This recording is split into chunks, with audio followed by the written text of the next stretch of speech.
Winter is finally kicking in, and thus the days are getting shorter. I end up going to work when it's dark and getting home when it's dark, and when combined with the increasingly colder weather, it makes day-to-day feel just a little gloomier. I end up wanting to stay indoors and do nothing, because it doesn't really feel like there's anything that can be accomplished, inside or out. However, since I have been on a Kingdom Hearts binge recently, my desire for wholesome Disney cartoon content has skyrocketed. And so, on a Friday night, having finished up the work week, I went to Disney Plus looking for something fun to relax to.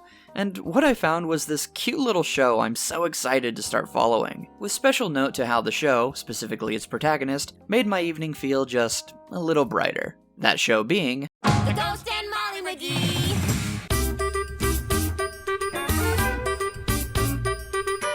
Realizing that a new family is about to move into his happily haunted home, the titular Scratch the Ghost makes one fatal mistake in his half-baked plan to scare away the McGees. He curses 13-year-old Molly McGee to a living nightmare, where she will be haunted by him until the day she dies, unless she and her family leave him be. Her parents and brother get the message loud and clear, but to Molly, all she just heard was that along with a new room, she just got a free best friend who has promised to never leave her side, one whom she is ecstatic to spend the rest of her life becoming BFFs with, causing Scratch to realize that maybe he's the one who has actually been cursed here, hence the series' original title before it was released, The Curse of Molly McGee. And you're never alone, 'cause we're never apart, like a parasitic worm, I live in your heart. This kind of premise seemed to imply to me that Molly's personality would be a bit overbearing, maybe even a little annoying, all for the sake of comedically ruining Scratch's day. Molly is the unending optimist with a kind heart, who comically contrasts the more cynical or serious characters around her with how differently she sees the world. If she's the real curse, and this is a comedy where personalities will clash, then that would track. But what shocked me was how quickly the first episode adds an extra layer to Molly's over-the-top optimism, which gives her a surprising amount of heart. Because of her dad's job, Molly has moved all across the country, meaning her entire life has been a series of leaving behind homes, friends, and any real sense of stability. And the show makes it very clear that this has affected her through her expressions and voice delivery. But Brighton's gonna be different. We McGees are making our forever home. Right here. We can infer that she's had problems with making connections in the past from when she says she did the too friendly thing again when Scratch runs away. And the idea that there's something more to Molly's positivity is even clear just from the intro, where Molly gleefully sings about how thanks to Scratch, she'll never ever ever have to be alone again. Which really stands out to me that from the jump, each episode casually reminds you in our happy and bouncy OP that Molly has a history and fear of being alone, joyfully contrasted by her dancing and hugging and just loving this newfound bond. That contrast is what makes Molly so endearing to me, because in actuality, Molly doesn't view the world differently from you and I. She doesn't inherently see the bright side, she looks for the bright side, and chooses to pursue it no matter what. And I think that's a very important difference that makes Molly so lovable. She wants to make the best of what she has no matter what it is. The reason Molly loves the town of Brighton, despite it being a dump, and her house being hardly any better, is because her mom and dad have promised her that they have finally moved into their forever home, that she can finally have a place to stay and start her life without fearing that all her connections will be taken away from her. If anything, Scratch should be the annoying one of the two for trying to ruin Molly's day. But rather than being a rival for the tone of the show, Scratch consistently gets wrapped up into her kindness fairly easily, and by the 10th episode currently out has become completely captivated by her. While I won't be talking about him much here, Scratch is really funny, and his dynamic with Molly just has this goofy charm to it that persists in all their scenes. But I really fear that it's gonna be something about putting the issue in. Yes, you get me! Oh, I get you all right. I get you 24/7. Their bond shining the brightest in the moments where Molly can't find the bright side, only for Scratch to step in and save the day, which makes their relationship all that more satisfying. But please don't misunderstand. I'm not trying to say that the show is trying to do some deep dive into the psychology of a little girl with abandonment issues. Quite the opposite. This show is most interested in making you laugh and having fun, and is a joy to watch because Molly is so happy and upbeat, never dwelling on these things for longer than maybe a few seconds or a short scene at best. It's more that I appreciate that this context even exists in the first place, as it grounds Molly's enthusiasm in something very human. It doesn't feel larger than life or something that's unrelatable for the sake of itself, and gives me an extra reason to care about all these goofy shenanigans. It makes it so when I see Molly's horrible first day at school getting her down, only for her to bounce back, it means a little more because I know she's actually working to find a way to believe things could be better, which is a lot more relatable to me than if she were just blissfully happy. You'll have scenes of Molly rationalizing the situation and actually giving detailed explanations on why things could still be okay, or how she'll share her fears with others in order to give herself a moment to figure out what to do next. Ashley Birch's performance especially lends Molly this natural-sounding ebb and flow to her dialogue, so it doesn't feel like there's just an instant switch. Nice try, Scratchy. I already re-energized my positivity. Thanks for being a sounding board. Bye! It's a nice middle ground between cartoony and natural sounding, and that natural feeling surrounding Molly and her life is something I think the show should get a lot of credit for. The show doesn't frame Molly like she's the product of some traumatic event that's shaped her. It's just more like there are good days and bad days, but the bad ones have started to leave an impression and a pattern that Molly doesn't want to repeat. And that's pretty relatable, and despite all the ghosts, pretty normal, is it not? And that's the biggest key for me and why I was drawn to Molly and her optimism, because it's consistently in response to events that the story treats as pretty mundane and just a part of life. The biggest example is the episode Mama's Gotta Hustle, in which Molly has to help her mom do extra jobs to make some money after their car breaks down. The show is very blunt about Molly's family not being in a good place financially, from credit card debt and a lack of savings to pay for the repairs. And I especially really liked how once the car breaks down, they actually show the whole family having to push it down the road in broad daylight, making the situation feel even more real. Are we gonna be okay?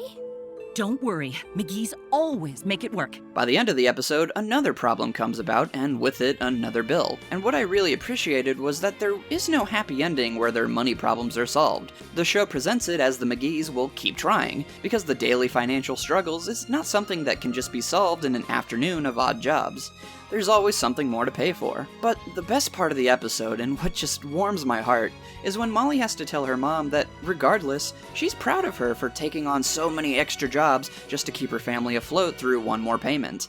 I'm sorry, Mom. Being a grown-up must be hard. But I'm proud of you! And, man, at the same time, that's kinda sad when you think about it, that Molly would even have to consider those things. To have to see her mom and dad afraid they won't be able to pay for a new car, for her to so easily suggest that it only makes sense for her to give up her allowance to help make payments since, as she says, they all technically use the car. You can tell that Molly is a kid who is well aware of the grown-up issues that take place around her, and even when her mom and dad tell her not to worry or concern herself, Molly is there to let them know that she appreciates everything they do. And while I say this is kinda sad when you think about it, it's also pretty realistic to what a lot of kids growing up go through. Not every kid gets the luxury of just being a kid, getting to ignore any problems their families might be going through, because the parents can hide or take care of it on their own. Growing up, I was incredibly aware of how messed up things were at times, how money was limited even when my single-parent mom did everything she could to put on a brave face. So to see a show treat these more heavy ideas with a consistently positive spin, basically demystifying the struggles of many kids out there, and showing that despite your circumstances, it's just another day, good or bad, and you can do your part to make it brighter for the people you care about, acknowledging the bad while not dwelling on it. Which is why Molly and her family are genuinely pretty inspiring to me, because despite their own struggles that they deal with, they still also choose to pitch into projects and people they don't even know, giving back to a community they haven't fully invested in, because they as a family are just invested in people. Which, speaking of, is an aspect of the show that feels so kind and warm. Now, don't misunderstand, the ghost in Molly McGee is totally down for dark humor and slapstick at everyone's expense, and I love it. We're 10 episodes in, and there's literally already a body count, with the death of these characters being the punchline. A big shout out to my girl Libby for being a freaking champ, and taking all kinds of punishment for our amusement. But Molly McGee isn't just about looking for the good, it's also about doing good. Molly's kind-hearted nature clearly seems to come from her family who have instilled values into her, like not being afraid of people who are different than you, even a ghost, or how their family have a tradition of bonding over helping out in local communities community services, like spending time with those in elderly homes. The saying in the McGee family is that McGees go the extra mile for people they care about, and Molly cares about everyone in her little town for the reasons we've discussed. And oh boy, does she go the extra mile. In 2 separate episodes, Molly stays up to the point of sleep deprivation on account of helping others. She's basically the only person trying to cheer on her local softball team, not to mention show up, and joins the team despite having no interest in softball, all for the sake of having a better chance to help her team believe in themselves. Leading to such classic songs as If You Believe, and its follow-up, If You Believe, and Cheat.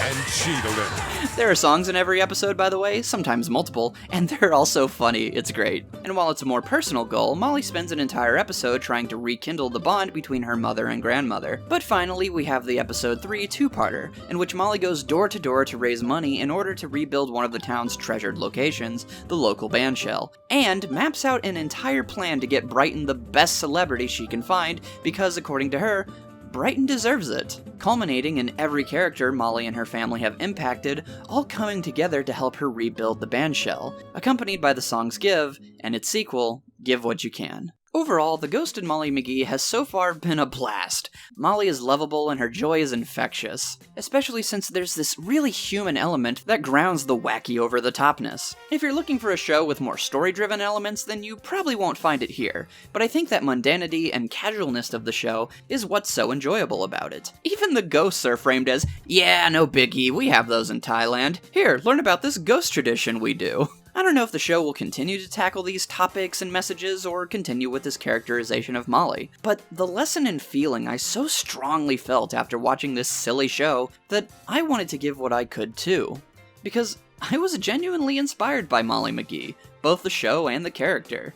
Binging the episodes that are out was just that pleasant and uplifting of an experience, and therefore I wanted to find a charity that I could also lend some love to and share here with you guys. I'm going to be giving to Safe Haven, with the same option being open through a link in the description to anyone who would also like to donate. Safe Haven is an orphanage in Thailand that takes care of disadvantaged children from Thailand and Burma. It was started by an incredibly kind woman who had lost her own father, and understanding that pain, took to caring for the orphan children in her village, starting with a baby girl. With the help of her brother, these two converted their childhood home into a shelter for these children, with over 50 kids living there today and counting. Donations go to covering the daily costs of running such a place, with future goals being to fund a more sustainable water supply, more dormitories for more children, and specialized healthcare. They also have this cool list on their support page that shows what certain dollar amounts will afford for these children, like a week's worth of food, or even a 1-year school tuition. I will be giving my own money, and hope many of you will at the very least give what you can as well. Whether that's scrolling through the website if you want to do your own research, sharing the page or even this video to get the word out to more people, or giving whatever is reasonable for you financially. Thank you all so much for watching, and have a wonderful and bright day.